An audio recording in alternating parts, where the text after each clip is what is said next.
Podemos agora continuar nossa discussão sobre energia, analisando um processo físico, a colisão.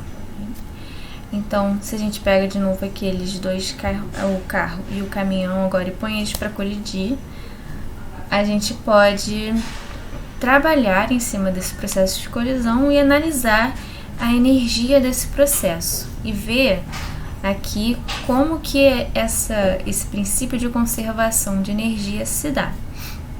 Então, algumas aulas atrás, a gente discutiu a grandeza momento linear, que também recebe o nome de quantidade de movimento, e vimos que essa grandeza é também uma grandeza que se conserva. Assim como a energia, ela também obedece uma lei de conservação.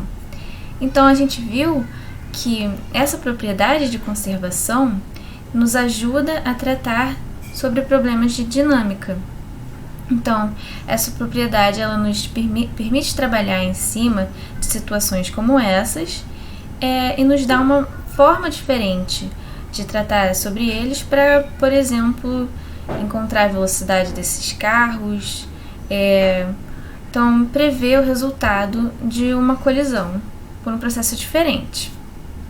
Então, por exemplo, sabendo as velocidades iniciais, a gente era capaz de encontrar as velocidades finais de um sistema. Então, essa conservação do momento, né, isso dele não variar em um sistema isolado, nos deu uma possibilidade de tratar dos problemas de uma forma diferente. Então, esse princípio de conservação da energia também pode nos ajudar a tratar desses problemas assim, por ela ser uma grandeza também que se conserva. Então, assim como a gente escreveu para o caso do momento que o mv depois é igual ao mv antes, a gente pode escrever para a energia de um sistema que a energia final é igual à energia inicial. Então, no caso das colisões, a gente poderia escrever que a energia antes da colisão seria igual à energia depois da colisão. Então, por exemplo, se a gente pega uma situação e diz que, nessa situação, a energia cinética total do sistema antes da colisão é igual à energia cinética total do sistema após a colisão. Então, nesse caso aqui, a gente está dizendo que a energia total do sistema é apenas energia cinética. Então, toda a energia cinética desses dois corpos que estavam antes aqui viajando, né, com certas velocidades, toda essa energia cinética ela foi convertida em uma energia cinética de outra maneira. E dessa forma a gente poderia escrever que a massa vezes a velocidade ao quadrado sobre 2 final era igual a massa vezes a velocidade inicial do sistema ao quadrado sobre 2. Então, a gente poderia escrever isso, poderia ajudar a gente em alguns problemas. Mas isso não costuma ser tão simples assim com energia, porque a energia, apesar da energia cinética inicial, né, antes da colisão, ser completamente cinética, a gente pode dizer que ela é toda cinética aqui, imaginemos que toda a energia desse carro é apenas cinética, não tem outro tipo de energia aqui. E aqui também temos apenas energia cinética. Após a colisão, não necessariamente toda a energia foi convertida em energia cinética também.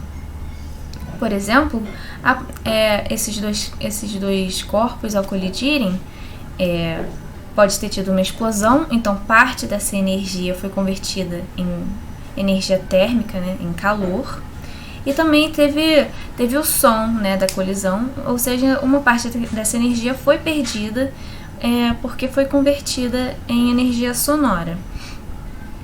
Então, é um pouco mais difícil de reconhecer mesmo os tipos de energia e quantificar os tipos de energia que aparecem no processo total de colisão. Então, não é tão simples assim como escrevemos aqui, que a energia cinética inicial é igual à energia cinética final. Então, dependendo do tipo de colisão que ocorre, a gente não pode escrever isso, apesar de terem certos processos que isso realmente ocorre, mas são processos que, digamos, mais ideais, então não fazem tanto parte do nosso dia a dia. Então, a gente pode dividir os tipos de colisão em colisão elástica, parcialmente elástica e inelástica. Então, agora, deixando o carro e o caminhão de lado, se a gente trata aqui com bolinhas, é mais fácil da gente visualizar isso. Então,